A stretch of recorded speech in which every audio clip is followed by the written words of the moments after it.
Фермер Алексей жил на окраине станицы, где лес подступал прямо к огородам. Хозяйство у него было крепкое, но любимицей была свиноматка Хавронья.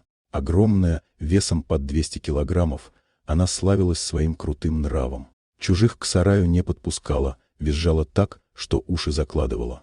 В ту душную летнюю ночь Алексей проснулся от странного чувства тревоги. Собаки во дворе молчали, но со стороны свинарника доносился странный шум. Не визг, не хрюканье, а глухие удары о доски.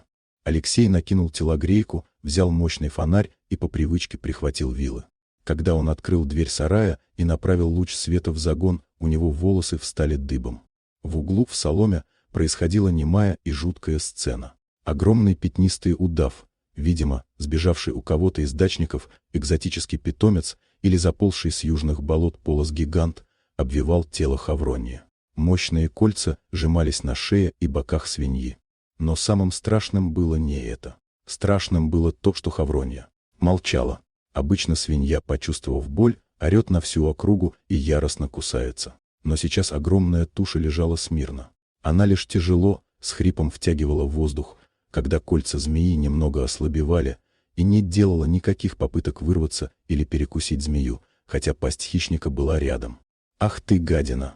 — заорал Алексей. Он влетел в загон. Адреналин ударил в голову. Одним точным ударом вил он пригвоздил голову змеи к земляному полу, а затем схватил топор, висевший на стене, и перерубил мощное тело хищника. Хватка ослабла. Мертвые кольца сползли с боков свиньи. Хавронья лежала, закатив глаза.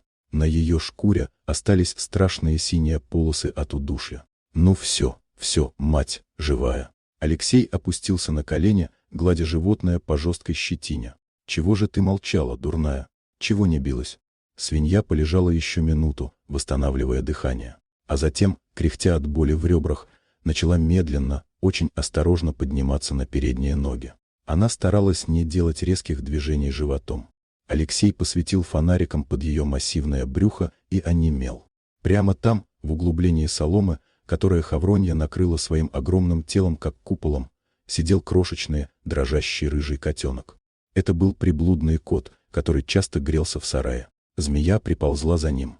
Для удава котенок, легкая закуска на один глоток. Хавронья поняла это мгновенно. У нее не было времени гонять змею по всему сараю. Она сделала единственное, что давало 100% гарантию спасения малыша. Она легла на него сверху.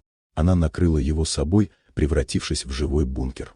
И она позволила змее душить себя, терпела адскую боль и не шевелилась, чтобы в борьбе случайно не раздавить хрупкое тельце под собой. Она знала, ее толстую шею и слой жира змея будет душить долго, а котенка сломает за секунду.